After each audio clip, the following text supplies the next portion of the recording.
sama-sama tayong magiging saksi.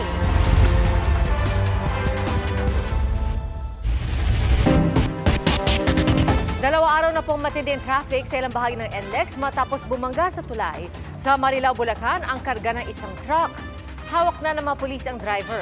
At mula sa Marilao, Bulacan, saksi lahat si Jamie Santos. Jamie? Pia, nananatiling mabigat ang daloy ng trapiko sa northbound lane ng North Luzon Expressway dahil pa rin yan nga sa naging pinsala sa bahagi ng Marilao Interchange Bridge. Pero 24/7 naman daw ang isasagwang pagkukumpuni rito.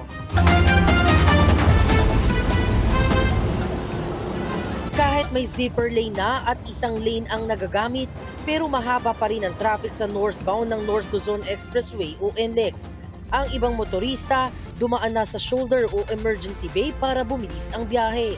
Nakadagdag pa sa traffic ang ilang sasakyang nasiraan na sa shoulder lane rin. Ayon sa NLEX, nasira ang bahagi ng tulay ng Marilao Interchange nang tumama ang kargang tanker ng 18-wheeler trailer truck sa girder ng tulay o iyong horizontal metal support nito. Dahil dito, isinara o hindi ito pinadaanan sa mga motorista ang northbound. Tuloy-tuloy naman ang pagkumpuni ng mga tauhan ng contractors ng NLEX para maayos ang Marilao Interchange Bridge at maibsan ang traffic. Ayon sa NLEX, yan po yung sinisiguro po namin, kaya kailangan po makumpuni kaagad. Para mas mabilis po ang pagkumpuni, kailangan isara po yung mga lanes na affected doon sa ilalim. Para in 2 to 3 weeks or right before Holy Week at nadadaanan na po lahat ng lanes. Ang average vertical clearance ng interchange bridge tulad ng Marilao ay 4.5 meters. Ang allowed lamang daw na dumaan dito ay may taas na 4.27 meters.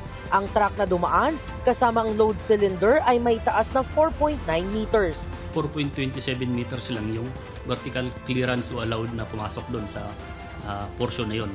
Pero yung truck is more than 4.27. So lumagpas siya doon sa limit. Sa lakas ng impact, tumilapon pa raw palabas ng truck ang asawa ng driver na kasama niya. Ligtas naman na raw ang kalagayan nito. Ang driver, hawak na ng Marilao Police. Pagkakaintindi ko, pare-paras lang sila ng clearance. Lusot naman ako. Pagdating lang dito sa Marilao, ba't nagtaka na lang, kapantin ako na lulusot na yung karga ko. And yun nga po, sumabi. Alam mo ba na over ka sa 4.2? Hindi ko pa rin po nasukat yun eh. May mga nakabantay sa toll plaza para sumukat ng taas at bigat ng mga dumaraang truck sa NLEX. Kung hindi pasado, idadivert nila ang daan. Pero nakasalisi raw ang truck na tumama sa tulay. Meron po kami actually nagtitimbang po that night. Itong particular truck na to ay yun nga po sa ibang lane po dumaan. Hindi po talaga nakita ng aming mga teams. Nakalusot po ini-injures. Hindi ito ang unang beses na may truck na tumama sa Marilao Interchange Bridge. Ang NLEX mas papaigtingin daw ang pagbabantay lalo na sa overnight. May kaukulang parusa ang mga lumalabag sa overheight at overloaded na mga truck na dumaraan sa NLEX. Nakikipag-ugnayan naman na raw ang pamunuan ng NLEX sa DPWH at sa LGU kaugnay sa nasirang tulay. Panawagan nila sa truckers, bago pa po siguro ma-adjust yung mga tulay na yan, ayun po yung inaano po natin sa ating mga truckers na dapat mag-comply po sila dun sa ating maximum height na nire-require o yung ina-allow dito sa loob. Dapat aware po yung mga drivers, ganun din po yung mga may-ari po ng mga traffic. Pia, paalala sa mga motorista, maari silang maglaan ng mas mahabang oras sa kanilang mga biyahe. Maari ring sundan yung ipinatutupad na rerouting schemes at maaring dumaan sa ibang exits tulad ng May Kawayan at Bukawi. Maari ring dumaan sa MacArthur Highway para hindi maipit sa mabigat na daloy ng trapiko sa North Luzon Expressway. At live mula rito sa Marilao, Bulacan para sa GMA Integrated News, ako si Jamie Santos, ang inyong saksi. Bago sa saksi, isang patay at isang sugatan sa nangyaring pamamaril sa Tandang Sora Avenue sa Quezon City. Base sa paunang investigasyon, away kalsada ang nakikitang nitsa ng krimen. Ayon sa isang saksi, naggitgitan sa daan ang puting van at ang pulang pickup. Bumaba umano ang driver ng van at pinagbabaril ang driver ng pickup. Patuloy ang investigasyon. Patay ang mag-asawang senior citizen at kanilang anak sa sunog sa Tondo, Maynila. Dalawa naman ang sugatan sa sunog sa Quezon City. Saksi, si Joseph Moro.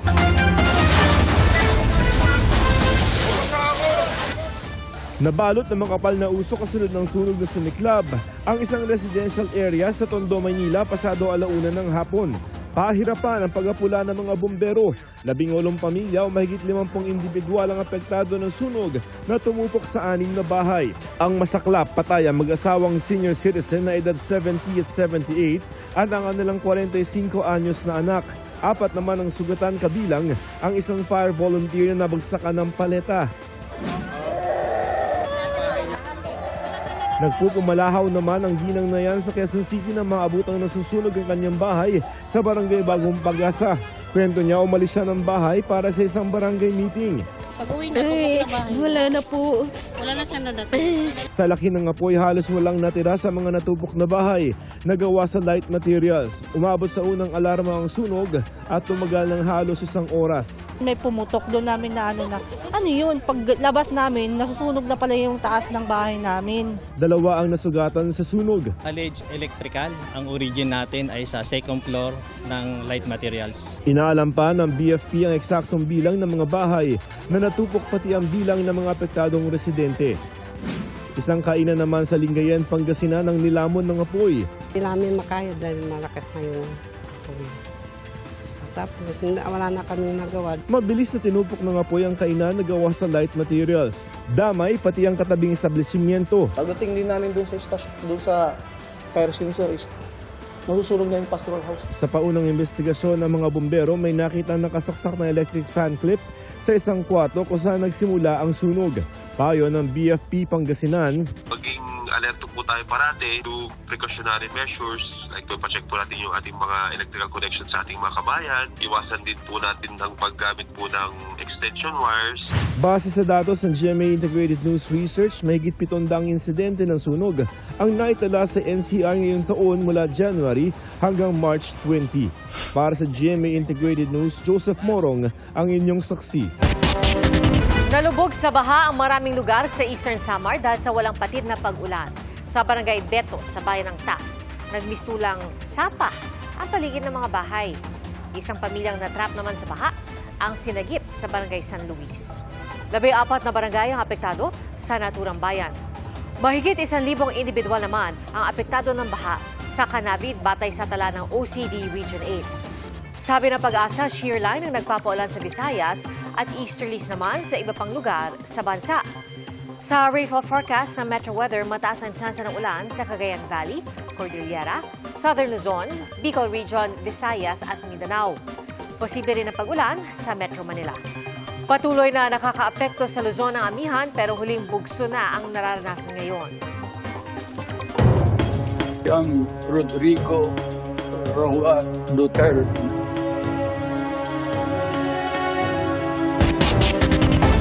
Iginit ni Vice President Sara Duterte na warrantless arrest ang ginawa sa kanyang amang si dating Pangulong Rodrigo Duterte noong March 11. Sinabi po niya yan sa pagdinig ng Senado na ipinatawag ni Presidential Sister Senator Amy Marcos. Giyit naman ng mga opisyal na humarap sa pagdinig, gayon din ang Malacanang.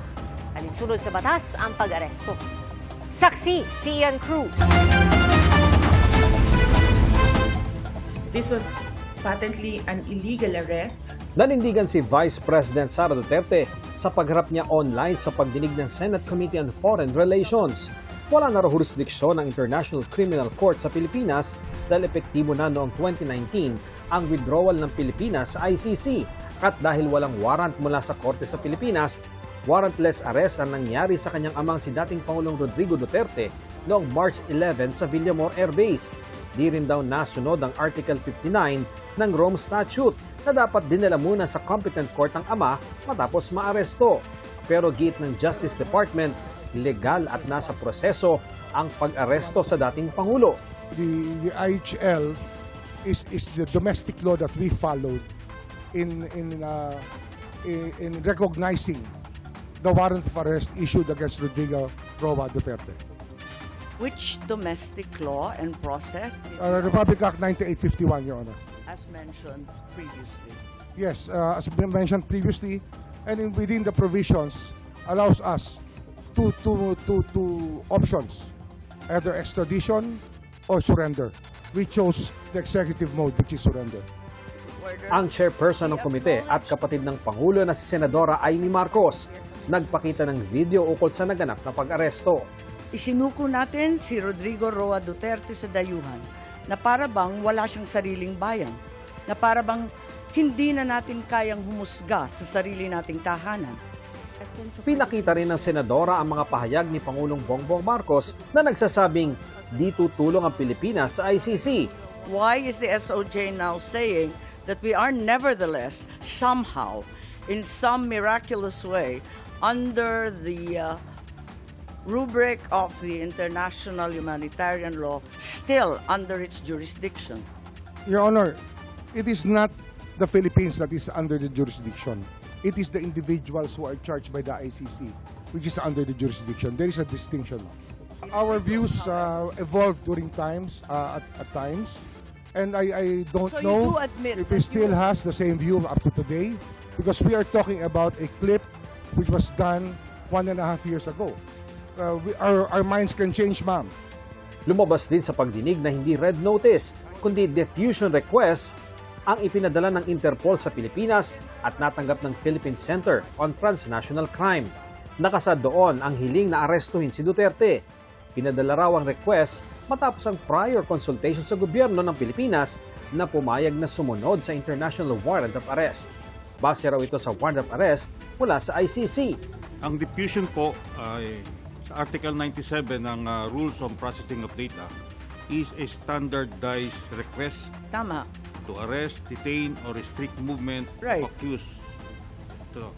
Tama, pero hindi pa siya verified, hindi pa siya naimbestiga, at hindi pa nailalagay bilang opisyal. Wala pang task force, wala pang compliance review. Pero hindi po ibig sabihin noon na wala siyang value. Itinanggi rin ni National Security Advisor Eduardo Año na kasama siya sa core group na nagplano ng pag-aresto. My role was limited to the mandate of my office to assess that the situation does not escalate into a national security concern. The implementation of the ICC warrant is beyond my mandate, and I had no part in it. The Department of National Defense and the Armed Forces of the Philippines has no law enforcement mandate. Our sole mandate is to give support to the Philippine National Police when it is asked for. There was no planning, ma'am. Anong in-effort ng group kapag hindi plano? I think that we're intruding into executive privilege already, ma'am. Kinwestiyon din sa pagdinig kung paano ipinatupad ni CIDG Chief Police Major General Nicolas Torre III ang arrest warrant ng ICC. Sabi ni Senador Jingo Estrada, tila nagbalik sa kanya karanasan noong ikulong sila ng kanyang amang si dating Pangulong Joseph Estrada.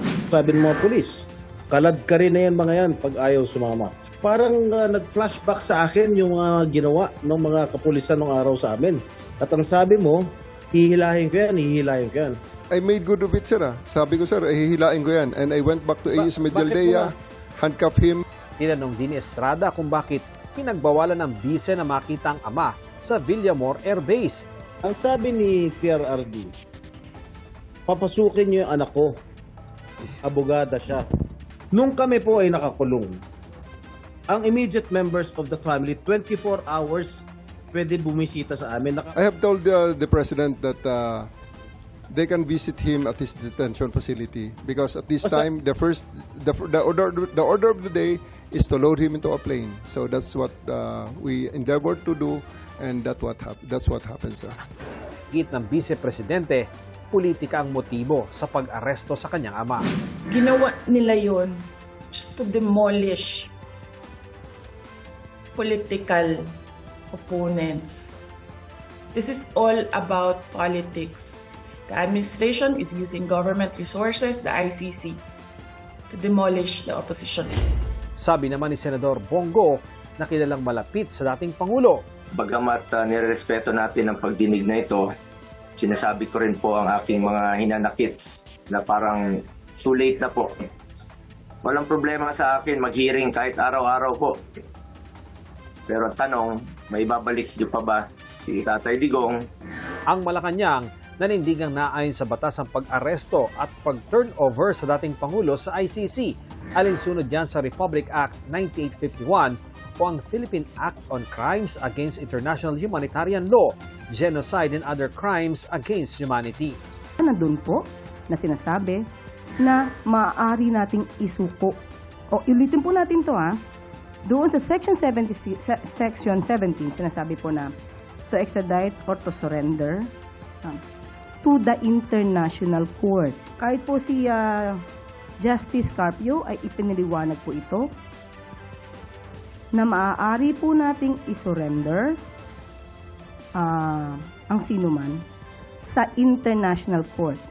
Sinagot din ng Malacanang hirit ni Senadora Marcos na kinukwestiyon ang pagsuko umano ng gobyerno sa isang kapwa Pilipino sa mga dayuhan. Since when did the Philippines become a province of The Hague? Hindi po natin ninais na maging probinsya ng kahit anuman dahil po tayo ay isang independent country. Hindi po natin ninais na maging probinsya din po ng Fujian, China. Never natin inisip yan na maging probinsya tayo ng anumang bansa. Nagpapatupad lamang po tayo ng batas. Kaugnay ng video na pinalabas sa Senate hearing.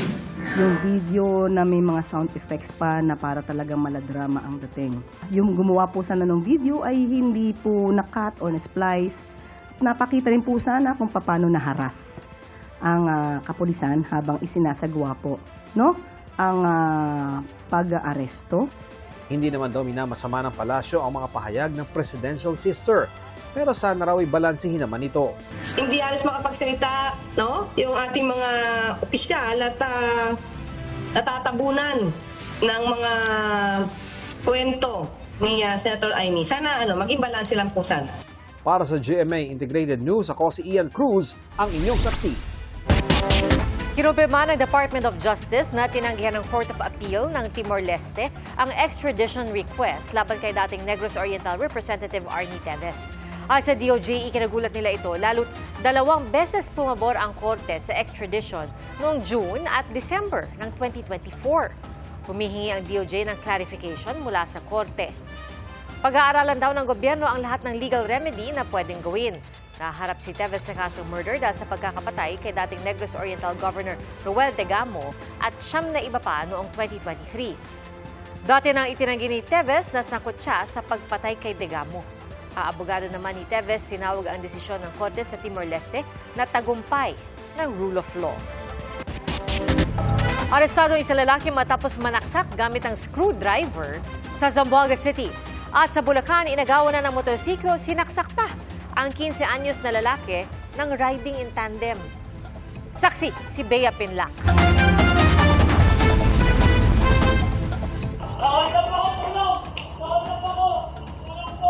Umalingaw-ngaw ang sigaw ng lalaking ito nung Martes ng gabi sa Barangay Kaipian sa San Jose del Monte, Bulacan. Ang lalaki, duguan matapos saksakin ng riding in tandem. Bago yan, nakuhanan ng CCTV na nagmamaneho ng motorsiklo ang 15 anyos na biktima. Kasunod niya ang 2 lalaking sakay rin ng isang motorsiklo. Maya-maya, hinarang siya ng mga ito.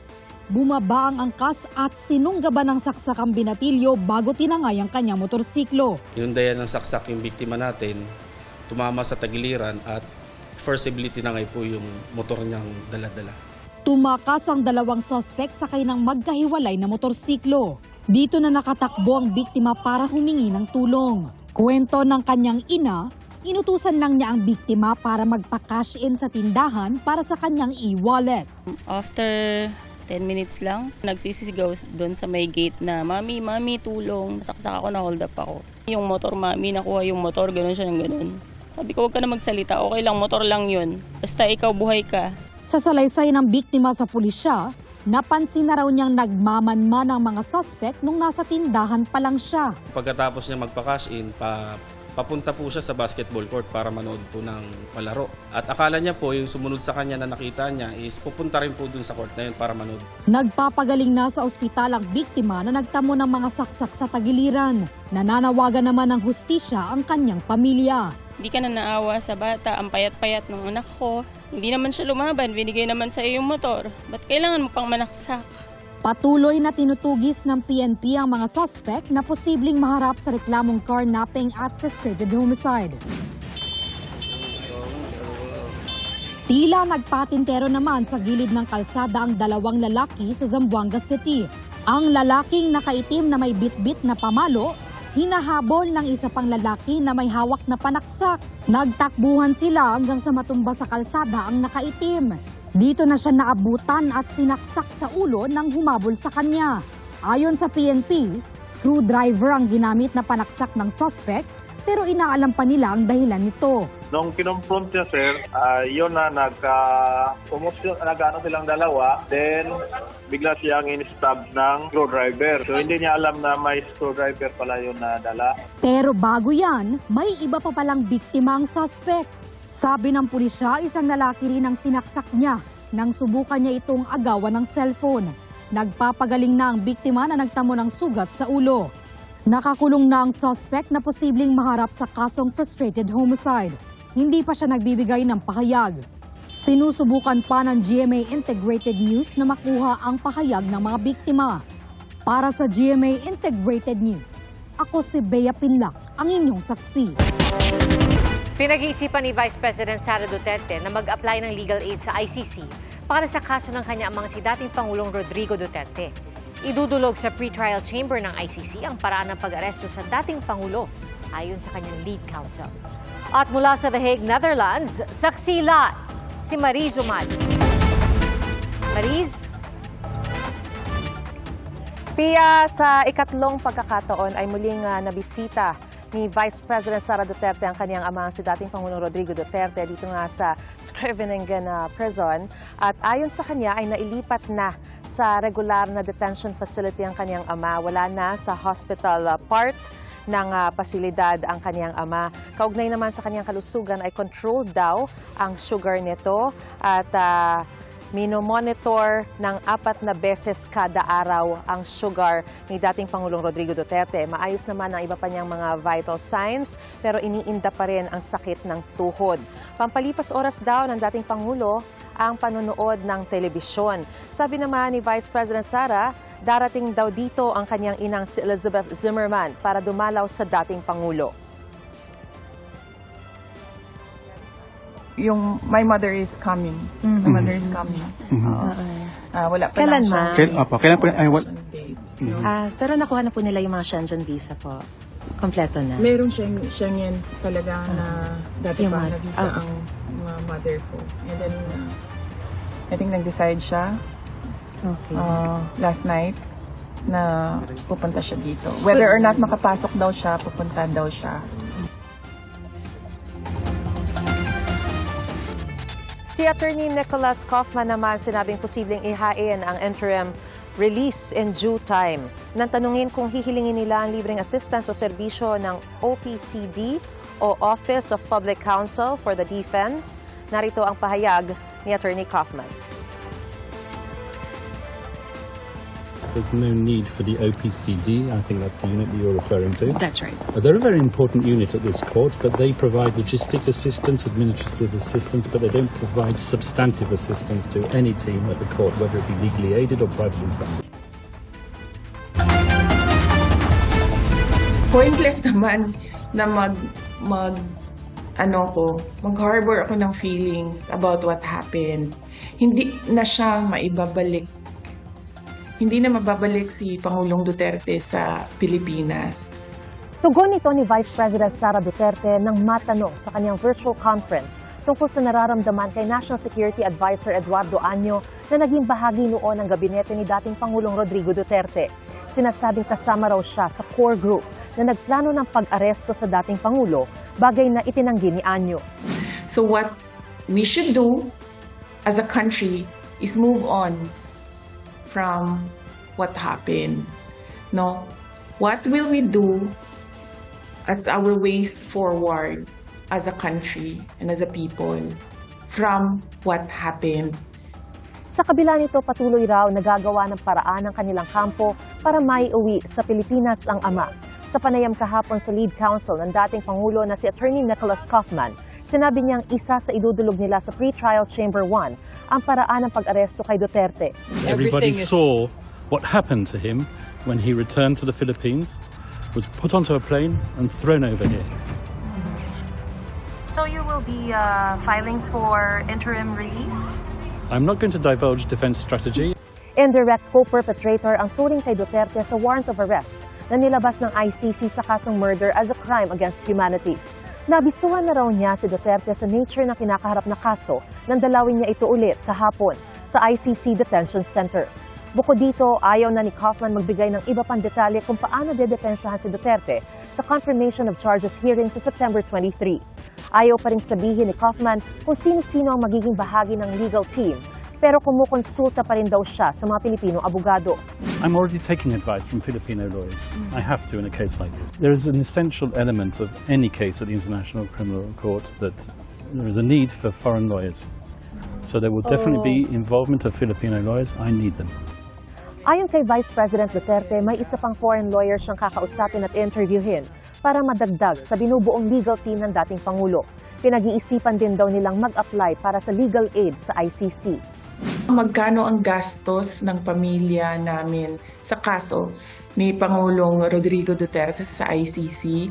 Sa ngayon ay wala kaming pinag-uusapan ng abogado, pero nagpahiwatig na ako sa kanya na kung pwedeng mag-apply ng legal aid dyan sa loob ng ICC. At patuloy naming pinag-uusapan ito. Kahapon may meeting kami, hindi namin na take up ang topic ng budget. Pero alam niya dahil noong isang araw ay sinabihan ko na siya na malaki ang posibilidad na mag-apply kami ng legal aid at hindi ito privately funded case. Halos araw-araw daw niya nadadalaw ang dating Pangulo at nailipat na raw siya sa regular detention facility at wala na siya sa hospital part na pasilidad. Times a day daw yung checking ng blood sugar niya. So far wala. Nung checking at the time na nandoon ako, walang problema yung kanyang sugar. Controlled siya nung kanilang medications. May access pa rin siya sa nurses and doctors 24 hours. Sa kabila ng pagiging abala, tiniyak ng bise na hindi niya napapabayaan ang trabaho kahit nasa the Netherlands siya. Bukod daw sa pagiging bise, may tungkulin daw siya sa ama na isang Pilipino. Pia, kalalabas-labas lamang kanina lang nitong si Attorney Nicholas Kaufman mula rito sa detention facility at ayon sa kanya maganda nga ang lagay ng dating Pangulo dito sa kanyang detention cell. At mamaya namang gabi, oras dito sa The Hague ay darating yung isa pang foreign abogado na kakausapin at interviewin ni Vice President Sara para maging bahagi ng defense team ng dating Pangulo bilang isang co-counsel. At yan ang pinakasariwang balita mula pa rin dito sa The Hague, Netherlands. Para sa GMA Integrated News, ako si Mariz Umali ang inyong saksi. Hindi hinihingi ni Pangulong Bongbong Marcos na magbitiw sa pwesto si Solicitor General Menardo Guevara. Yan ang nilinaw ng palasyo kasunod ng pahayag ni Guevara na nasa Pangulo ang desisyon kung mananatili ba siya sa pwesto. Sabi ni Palace Press Officer Undersecretary Claire Castro, hindi nawawala ang tiwala ng Pangulo kay Guevara kahit tumanggi siyang tumayong abogado ng mga opisyal ng gobyerno kaugnay ng mga petisyon para sa writ of habeas corpus ng mga anak ni dating Pangulong Rodrigo Duterte. Sa ngayon, DOJ ang nagsisilbing abogado ng gobyerno sa pagharap sa mga naturang petisyon. Kahit lumagpas ng 45 araw sa ospital, makakakuha pa rin daw ng benepisyo ang mga miyembro ng PhilHealth. Yan ay matapos alisin ng PhilHealth ang 45-day benefit limit. Saksi, si Darlene Kai. Pabalik-balik sa ospital ang 8 taong gulang na anak ni Helen. May stage 3 eye cancer kasi si James. Kung hindi surgery, chemotherapy o mga lab test, mga komplikasyong dala ng mahinang immune system ang dahilan kung bakit siya naa-admit sa ospital. Malaking tulong sana ang mga benepisyo mula sa PhilHealth. Kaya lang, mabilis daw nilang nauubos ang 45 days na benefit limit sa isang taon. Ibig sabihin, hindi nakakakuha ang pasyente ng benepisyo mula sa PhilHealth kapag naubos na o lumagpas na sa 45 days na nasa ospital siya sa loob ng isang taon. Kahit saan po, nalapit kami para mabawasan yung babayaran sa ospital.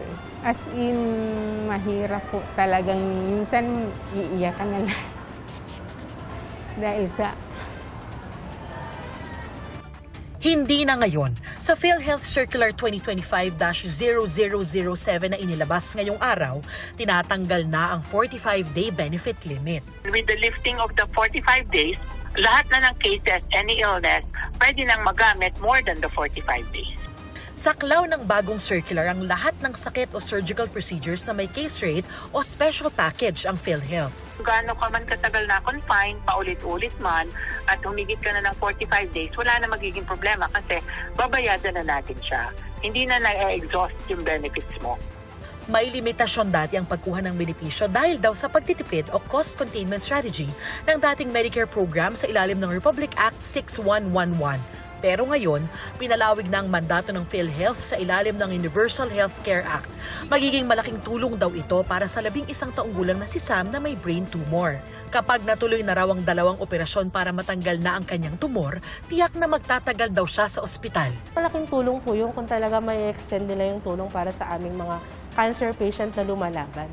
Kasi yun po talaga yung aasahan namin sa moment na to, na binayaran namin before na monthly namin binibigyan ng pondo, tapos konti lang pala yung natuklasan kong natakaltas ngayon. Ngayon po kung i-extend nila, sobrang laking tulong po para sa amin. Para raw masigurong maayos na maipapatupad ang programa ay hinihikayat ng PhilHealth yung mga ospital na busisiin yung kaso ng mga pasyenteng lalagpas ng 45 days ang pagkaka-ospital. Epektibo na pagkatapos ng 15 araw ang circular na ito. Sino mang lalabag ay maaring maparusahan o mapanagot sa ilalim ng Universal Healthcare Act. Para sa GMA Integrated News, Darlene Cay ang inyong saksi. Itinalaga bilang bagong kalihim ng Department of Information and Communication Technology o DICT si Henry Roel Aguda. Nauna na siyang nagsilbi bilang Digital Infrastructure Lead ng Private Sector Advisory Council na binuo ni Pangulong Bongbong Marcos para tulungan ang kanyang administrasyon sa pagpapaunlad ng mga makabagong synergy sa pribado at pampublikong sektor. Papalitan ni Aguda si Ivan John Uy na nagbitiw ngayong buwan.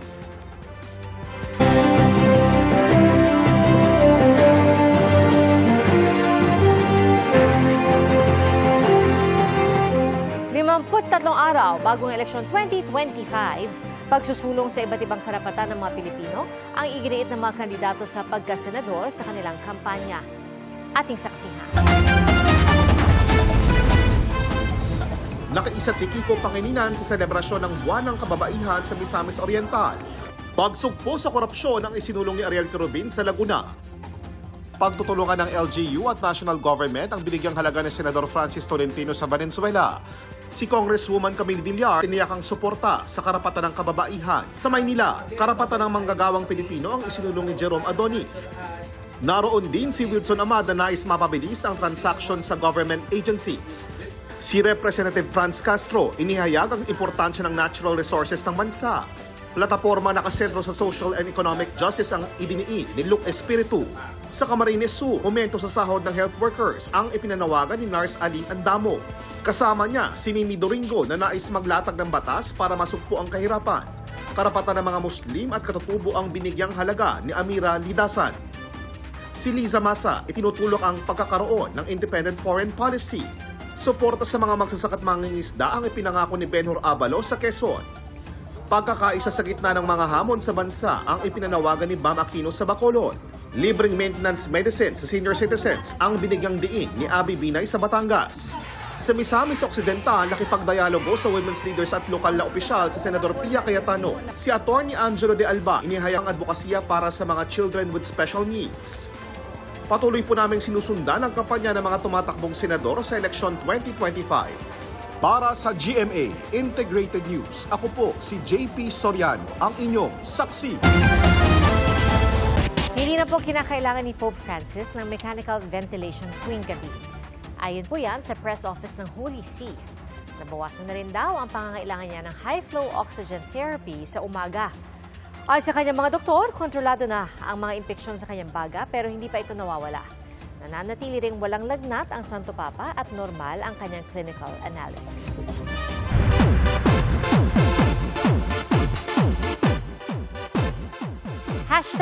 #grateful si Tom Rodriguez na masayang ibinahagi sa social media ang litratong karga ang kanyang anak na si Corben. Nito lang Nobyembre, inamin ni Tom na isa na siyang ama. Sinabi na rin noon ni Tom na may Corbin siya o kay Corbin siya humuhugot ng inspirasyon.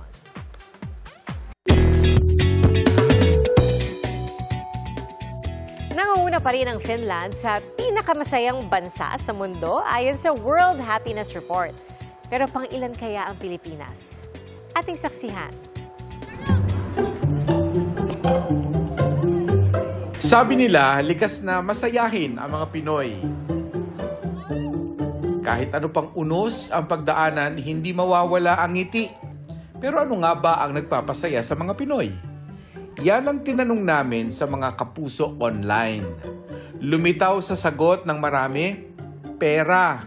Yung iba nga, binanggit ang iba't ibang tawag dito, salapi, kwarta o datong, pati euro at dollars. Drop some money, ika nga sa kanta. We listen and we don't judge dahil sabi nga ng isang netizen, marami kang magagawa basta may pera. At sabi ng isa pa, gamit ang pera ay masisiguro ang future ng kanyang anak. Para rin sa marami bukod sa pera, pamilya ang nagpapasaya sa kanila. Para naman sa iba, makasama ang mga mahal sa buhay, peace of mind, good health, at pananampalataya. Bukod dyan, nagpapasaya sa isang netizen ang ginagampan ng trabaho bilang head teacher. Pero pang ilan nga ba ang Pilipinas sa pagiging masaya kung ikukumpara sa ibang bansa? Base sa World Happiness Report 2025, ika-57 ang Pilipinas sa survey. Nanguna naman sa ika-8 taon ang Finland. Ginagamit sa report na ito ang level ng kita, kalusugan, kalayaang magpasya sa buhay, kagandahang loob, kawalan ng korupsyon, at social support o suporta sa isa't isa para matukoy ang national happiness ng isang bansa. Isa sa mga basihan ng survey kung saan tinanong ang mga residente ng iba't ibang bansa mula 1 hanggang 10, anong grade ang ibibigay mo sa kalidad ng iyong buhay? 7.74 ang average score ng mga taga-Finland sa nakalipas na 3 taon. They have lots of resources, GDP, and especially they share it very equally. They exhibit healthy lifestyles, healthy behaviors resulting in healthy life expectancy, and a healthcare system which is mostly universal and free. And then, importantly, social support. So they trust each other, both others in the community around them, but also the institutions. Caring and sharing ang tema ng survey ngayong taon. Tiningnan din ito ang epekto ng pakikipagkapwa sa kasiyahan ng isang tao.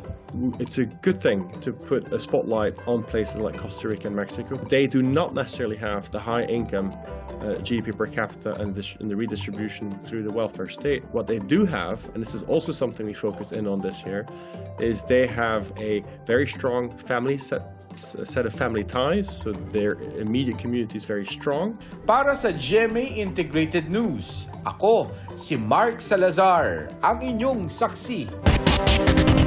Mga kapuso, idineklarang regular holiday ng Malacanang ang April 1, araw ng Martes. Nakasad po sa Proclamation No. 839 na yan po ay bilang pagunita sa Eid al-Fitr ng mga kababayan nating Muslim. At salamat po sa inyong pagsaksi. Ako si Pia Arcangel para sa mas malaki misyon at sa mas malawak na paglilingkod sa bayan. Mula sa GMA Integrated News, ang News Authority ng Filipino. Hanggang bukas, sama-sama po tayong magiging saksi.